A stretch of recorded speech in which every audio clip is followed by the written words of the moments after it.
Hi, I'm Laura with Mural Dreams, and this video is a compilation of different acrylic pouring techniques on various surfaces. So enjoy this narrated, satisfying art video.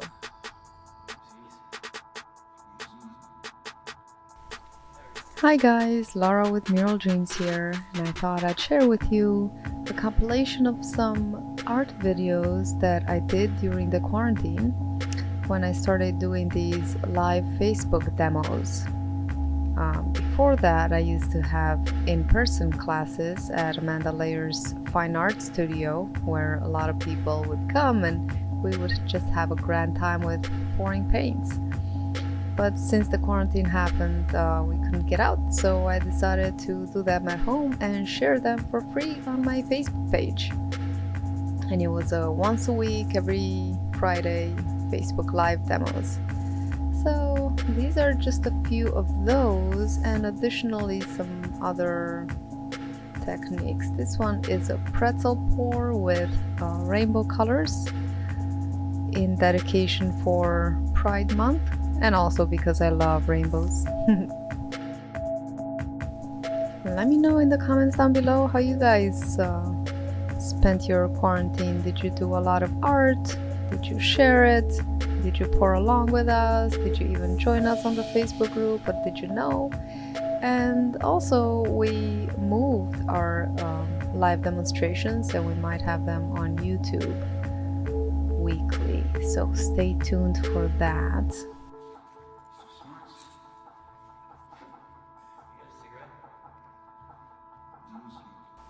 This is me and Amethyst, my daughter. She joined us many times. This is me and her doing this straight pour. I was doing sunset colors, and she chose all of my fanciest luxury paints to make a cooler color combo.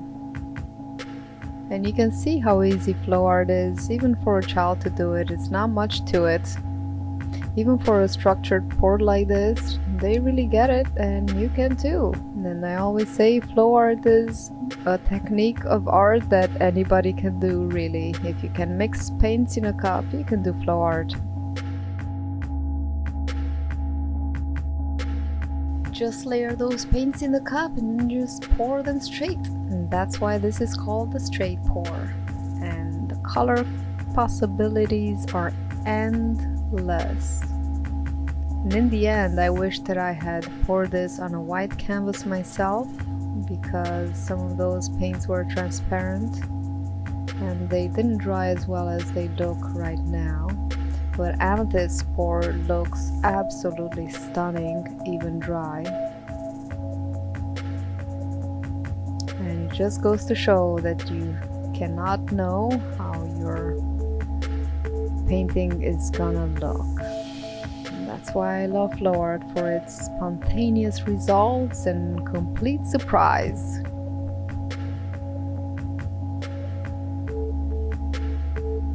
Do you love to be surprised? I love to be surprised, but only nice surprises, right? Well, hers looks gorgeous. If you're not subscribed to my channel yet, go subscribe to my channel so you can always get the latest video. And this cup of coffee could be from you if you're my patron at patreon.com/muraldreams. You can offer me 1 cup of coffee a month. It keeps me stuck and energized to bring you more videos and more art. What's there to lose? And this is a straight pour again. This is part of my only flow art tutorial that I made. You can click on the card on the top right.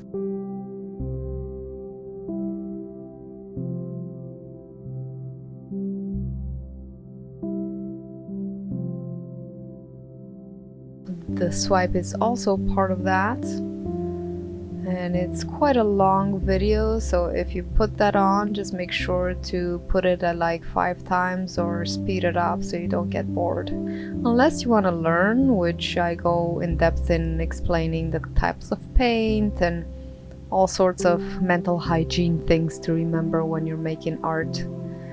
So this one is pouring over a hexagonal jar, which was a jar of honey. I'm inspired by this artist called Fiona Art. You can go and check her out. She makes these beautiful flower paintings. And I chose for my colors all the skin colors of the rainbow. So it's kind of a interracial flower, which did not come as perfectly as I was hoping, but I love its flaws, and in the wet result is beautiful. There you see Amethyst playing with my phone and putting filters while I'm hard at work demonstrating.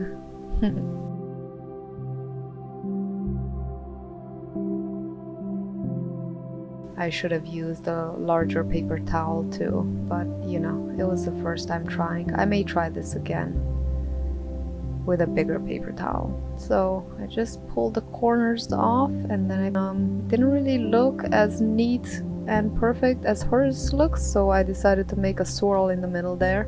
And then I tilted a little bit, and the wet result looked really gorgeous, but then it didn't dry well. It must have been really cold in my garage studio that night, and it dried with holes in it. This one is a random surprise me flip cup with silicone in it. Chances are I just used some leftover paints in there, whatever I had, and some of them had silicone. So let's see what's happening. I could not even know how this is gonna look, and that's the beauty of a flip cup.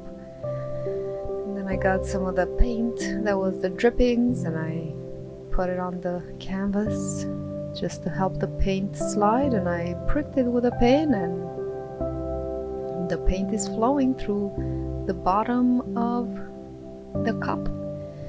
It's already making all those juicy cells that silicone is well known for. With all these colorful paints, it really looks so much like a candy land for me. I don't know, what does it remind you guys of? This one dried pretty well actually. This is a 12 by 16 canvas.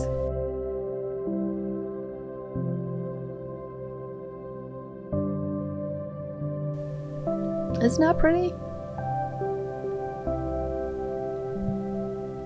This one, it looks like Amethyst is doing a cup with her own rebellious take on it, which she's just a rebel and likes to not follow orders, which is amazing. I love that about her. Well, let's see what she's doing. She's doing a kind of a pretzel pour, and then she's pouring on the sides as well. She's using some metallic paints in there and some neon paints. That pink is a neon, and the yellow, they glow in the dark. Well, in the black light. She's tilting. She tilts very fast, so swiftly, and that looks really cool, but just you wait. Look at that! Just a bit of time and some torching, and look at all those natural cells, no silicone. And then she's blowing some glitter on it. Here you can see I'm trying to do this kind of yin yang pour with the paint on the inside has silicone in it, and I swiped from inside out. It looks like I lost some footage there, but I was doing just what you see right here. I'm just grazing the top surface with a painting knife, with a palette knife, and I wipe between each swipe. And all the silicone is making all those nice cells.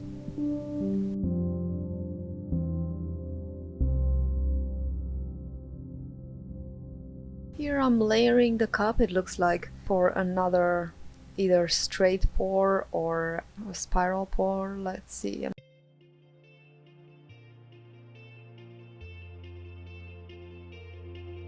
doing a straight pour again.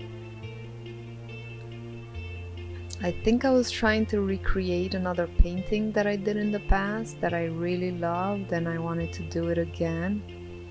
And that's always a mistake. You should you should never try to recreate something, because it's probably never gonna look exactly the same. I tried so many times and never once looked, but that's the original, and you're gonna see the finished second product soon, but the original looks really cool. I actually have some merch with that image in my shop on my website. You can see the description, the details in the description below, and that's how the original and this one looks. So here it looks like I'm trying to recreate another painting. It's a strainer, a kitchen strainer pour. I'm using some metallic copper and turquoise and some brick and pink and aqua and burnt sienna.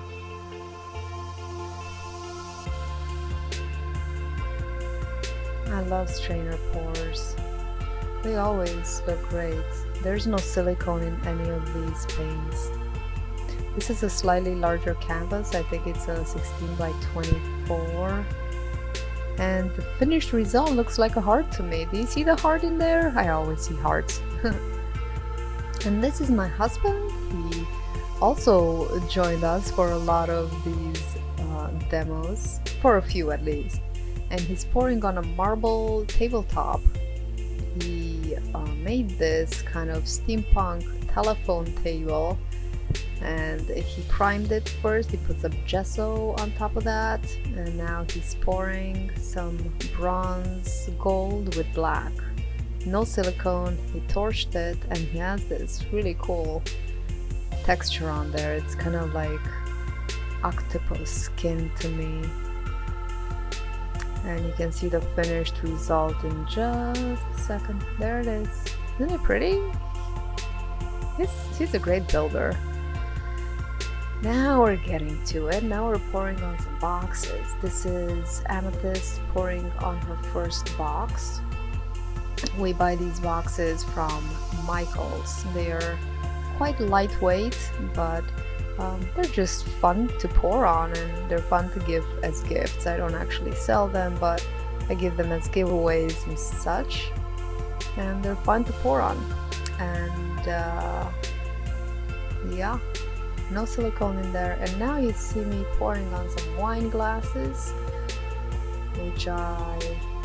and for this I'm using different paints. I'm using all surface folk art paints. The next time I do this, I will not add any pouring medium. I think they're just good to go by themselves without a pouring medium. Let me know in the comments down below if you're interested to seeing some of this. They're quite fun. I'm using the glasses. They're so cool. They dried out pretty well too. I think they look much better without the pouring medium though.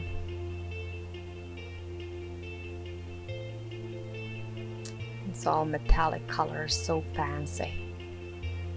That copper and silver and amethyst and black. Like a tiger stripe.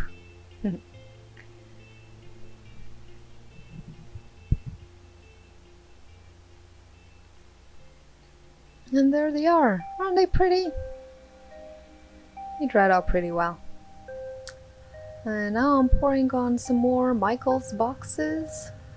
So if you do this, just make sure that you tape the inside of the box itself so that you can open it. I may do a tutorial on how to paint on boxes. If you guys are interested, just let me know. These are great for keeping money in if you have like a business and you carry change or something. They're great for a business occasion, or you can keep your crystal gems inside, or you can keep all sorts of treasures and jewelry and notes and yogi tea wisdom.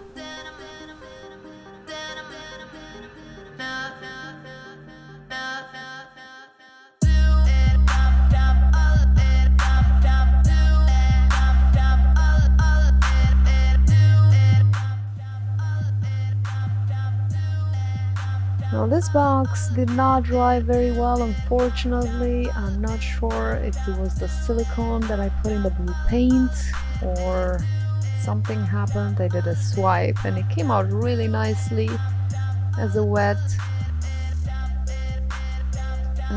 canvas, but then it did not dry well. Not sure if it was the wood inside, it made some reaction with the paint, or it was the silicone. It's never happened to me, but those other three are great. They're varnished and just amazing.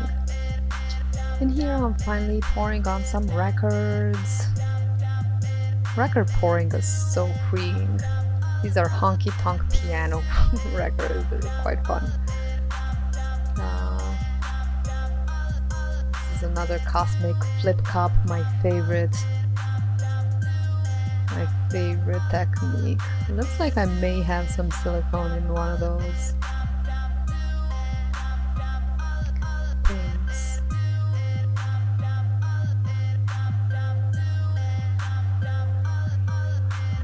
Oh, and I'm sorry for the lost footage in here. I apparently don't have the footage, but I just really wanted to show.